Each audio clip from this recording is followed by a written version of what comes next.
everyone, it's Kirsten from Rich and Regular, author of Cashing Out, Win the Wealth Game by Walking Away. And today I want to talk to you about this book, We Should All Be Millionaires by the good sis, Rachel Rodgers. I love this book. And I'll be honest, when I bought the book, I didn't think that it would move me. Mostly because I already agree with a lot of the stuff that Rachel talks about.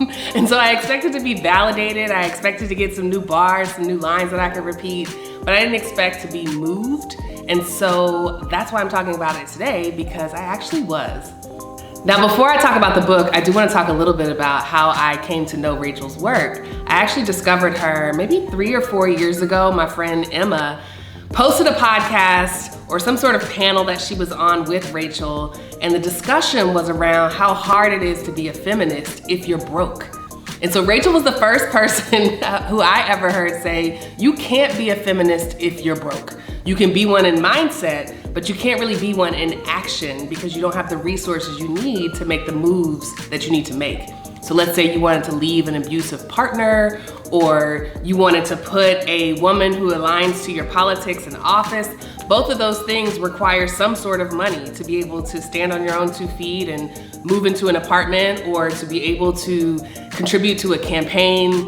A lot of the things that are feminist by action require some money. And so her argument was that you can't really be a feminist if you're broke. And that's what she uses as her motivation. That's her internal kind of motivator to continue to build wealth, is this acknowledgement that when women make more money, we actually do great things. We change the world.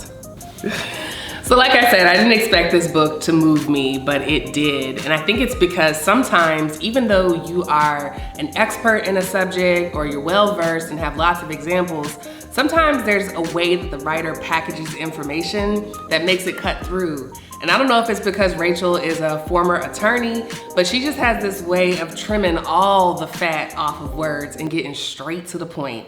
You can't be a feminist if you're broke. The way that I fight is I go and I make money, and I teach other women how to make money too. If we want to leave a man who we no longer want to be with, but maybe we live with him, we need money to make that change. In certain areas of the book, that's exactly what I needed. I didn't need a theory of pricing. I didn't need to understand the strategic purpose of having systems and teams. I needed someone to tell me, like, this is why you need to do this, and stop bullshitting with the excuses. And it starts early. Like, the way that she opens this book, the very first sentences that she uses is actually a quote from Madam C.J. Walker that says, "America doesn't respect anything but money. What our people need is a few millionaires." And it was like, well, okay, let's get this thing started. So the way the book is structured, it's in 2 parts. The first part is $1 Million Behaviors, where she's really talking about the mindsets that are required to build wealth. Things like telling yourself a different story, learning to make what she calls $1 million decisions, which are high value decisions that add things like prosperity and peace and joy into your life, versus making bad decisions, which is an acronym for broke ass decisions that do the opposite. So that's the first part of the book. The second part of the book is $1 Million Roadmap, where she's really giving you tactical approaches to building your wealth plan. The second part of the book is $1 Million System.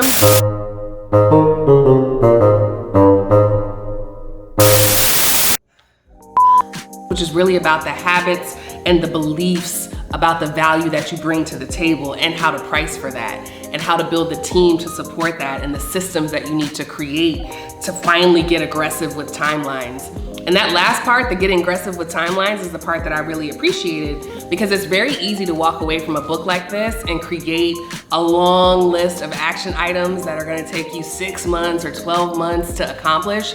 And what Rachel challenges you to do is to move right now. She actually has a chapter where she's talking about this $10,000 in 10 days challenge that she posed to members of her membership group, but she also poses it to you, the reader, which is to figure out how to make $10,000 in 10 days. And she gives you a long list of ideas to get the creative juices flowing, as well as a list of pitfalls to avoid, what not to do to make $10,000.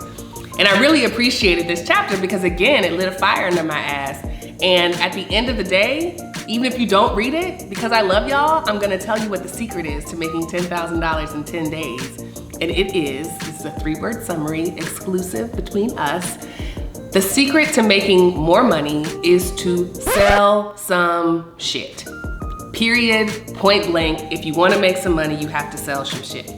Sell some shit. Sell some shit. And I know that's not what a lot of us want to hear. It's not what I want to hear most days, but it's absolutely true. And it is so necessary for us to overcome our fears of selling to be able to achieve our financial goals. So whether it's selling yourself and asking your boss for a raise or applying for a new job, or it's selling a product, or even just selling some of the stuff around your house that you don't use anymore, the important thing is to actually make a move and be about that action so that you can hit your financial goals. Like I mentioned, there's a case study in here that she talks about how she posed this challenge, $10,000 in 10 days, to women in her membership group, and about 350 of them signed up. Some of them decided $10,000 wasn't the right number for them, so they adjusted, but the goal was to make money in 10 days. And I think she talks about the results. She says, I have it here in my notes, 75% of the 350 people who agreed to do this were able to earn money that they wouldn't have gotten if they hadn't done the challenge, and 90% said that it made them feel more powerful. And I bring that up because it's easy to hear $10,000 in 10 days and think scam or think you have to do something that is not aligned to your beliefs, but that's not the point here. The money isn't even the point. It's what it creates in you by even saying yes to the challenge. If it makes you feel more powerful and more capable, then it's a win either way.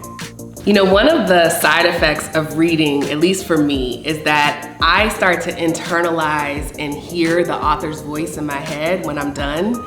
It's one of the reasons I had to stop reading when I started writing my own book, because I wanted to make sure that the voice I heard was my own. But ever since I finished this book, I hear Rachel's voice in my head all the time. I sound like an attorney who is not here for the bullshit. I cut back on all of the excuses, not all of the excuses, but a lot of the excuses, and I'm more aware of the areas where I'm trying to overcomplicate or when I'm beating myself up when I don't need to be. So if I'm feeling self-conscious and I'm not pitching myself the way that I need to be pitching, I can tell myself, I can hear myself saying, girl, you are 3 or 4 emails away from your wildest dreams. Send the email. Send the email. Right? If I am not being intentional with my spending, if I'm blowing my budget, I remind myself that I sound like Broke Boo, who you meet in chapter 3 of the book. And in the moments where I'm questioning my work ethic, I remember the story of Burger Boo, who you meet in chapter 7, who feels lazy and is beating themselves up for not being motivated to do the work. And Rachel's point is that it's not that you have a bad work ethic, you might just be doing the wrong kind of work. And so it's a way to just kind of look back in yourself, recenter, and ask yourself the right questions to figure out what's preventing you from hitting whatever goal that you have in mind. I think if you read this book, you'll see the same thing that I saw, that Rachel is a phenomenal coach. And the reason that she's so good is because you're not dependent on her. She actually challenges you to tap into your inner gifts and reminds you of who you are. And I think the biggest message that she leaves, the most lasting impact that she left on me, was reminding me that this is a game, but it is a game that we are all able to win. Check out We Should All Be Millionaires, and if you like reviews like this, leave a comment, and subscribe to the channel.